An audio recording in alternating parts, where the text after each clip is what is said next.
আসসালামু আলাইকুম এভরিওয়ান, আমি সাবানা। আজকে একটা পার্সেল আনবক্সিং ভিডিও নিয়ে তোমাদের সামনে চলে এলাম। চলো চলো চলো পার্সেলটা আনবক্সিং করা যাক। এই পার্সেলটা আনবক্সিং করার জন্য আমি এতটা এক্সাইটেড ছিলাম, তোমরা আমাকে দেখেই বুঝতে পারছো।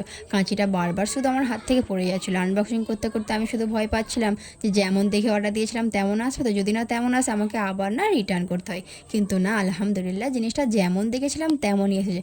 খুব সুন্দর লাগছে, চুড়িটা আমার একবার দেখেই পছন্দ হয়েছে। তোমরা শাড়ি বা গ্রাউন যে কোনো জিনিসের সঙ্গে পরতে পারো, খুব সুন্দর লাগবে। তোমাদের যদি ভালো লেগে থাকে তাহলে আমাকে কমেন্ট করে দিও, আমি তোমাদেরকে এই চুড়ির লিঙ্কটা দিয়ে দেবো।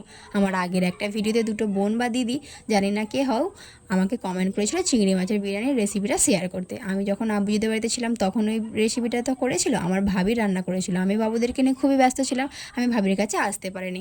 উনি রান্না করেছিল, আমরা তো দেখিনি কীভাবে রান্না করেছে। তোমরা যদি বলো তাহলে আমি বাড়িতে বসে আবার চিংড়ি মাছের বিরিয়ানিটা করে তোমাদের সঙ্গে রেসিপি শেয়ার করবো। চলো, আমার ভিডিওটা ভালো লাগে লাইক কমেন্ট শেয়ার করো। আমি এটা ভাড়াতে থাকি, তোমরা আমার চ্যানেলটাকে সাবস্ক্রাইব করো। Bye bye.